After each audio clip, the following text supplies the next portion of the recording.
नेपाल का एक फैसला और अब हो रहा है भारत को रोजाना का लगभग 125 करोड़ का नुकसान।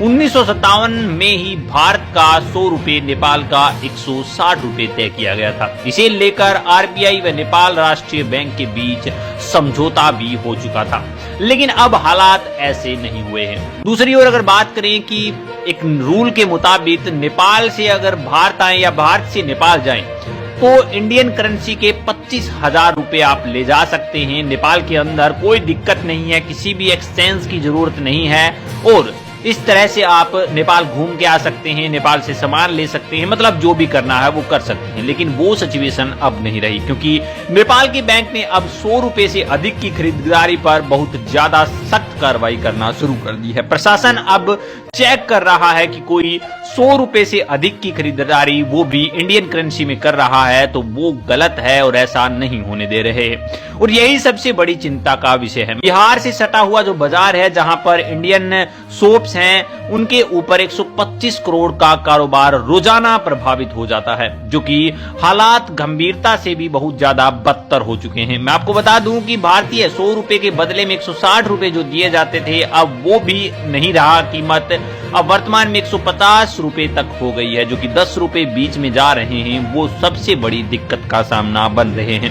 उसकी कई रीजन हो सकते हैं। पहला रीजन ये है कि जब नोटबंदी आई थी भारत के अंदर, उस समय नेपाल के अंदर बहुत ज्यादा इंडियन करेंसी बची हुई थी और उस इंडियन करेंसी का अभी तक भी कोई सोल्यूशन नहीं मिला है। कहने का मतलब जो इंडियन करेंसी अब भी नेपाल के अंदर है वो इंडियन करेंसी अब किसी भी काम की नहीं है, यानी कि नेपाल को बिना मतलब घाटा झेलना पड़ा। एक रीजन तो ये हो गया।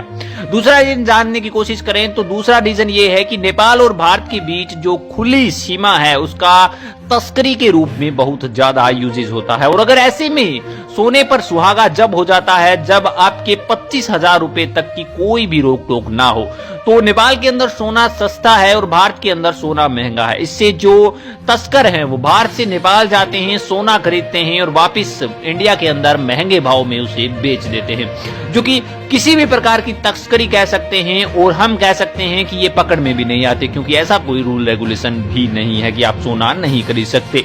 तो ये भी एक बहुत बड़ी यहाँ पे दुविधा का विषय बना हुआ है। अगर उससे भी बड़ी बात करें तो दोस्तों, अचानक से बवाल मचा इसलिए क्योंकि जो 2000 के नोट बैन किए गए थे फिलहाल ही भारत के अंदर, उससे भी यहाँ पे नेपाल के बाजार को बहुत ज्यादा दिक्कतों का सामना करना पड़ा था। अब भी बहुत सी मात्रा में जो 2000 के नोट हैं वो नेपाल के बाजार में चल रहे हैं, जो कि कोई काम के नहीं है और इनके ऊपर इंडिया कोई एक्शन भी नहीं ले रहा है। इस तरह की दिक्कतें कई बार सामना कर चुकी है और अब यहाँ पे जो नेपाल है वो नहीं चाहता कि आगे भी उनके जो लोग हैं इस तरह की परेशानियों का सामना करें या फिर तस्करी को बढ़ावा दिया जाए, या फिर हम कहें कि अन्य तरह के जो भी मुद्दे हैं उनके ऊपर किसी भी प्रकार का नेपाल घाटा खाए। तो इस तरह से यहाँ पे 100 रुपए से ऊपर अब बैन ही कर दिया गया है। कहने का मतलब अब आप नेपाल जाएं तो 100 रुपए से ऊपर इंडियन करेंसी नहीं ले जा सकते। आपको एक्सचेंज करवाना होगा और उसके अंदर जो भी बटा लगता है वो भी लगने वाला है। तो अब 160 रुपए आपकी कीमत नहीं रहेगी, 150 रुपए 100 रुपए पर मिलने वाले हैं, क्योंकि 10 रुपए आपको पहले से ही ट्रांजैक्शन के कटाने पड़ेंगे।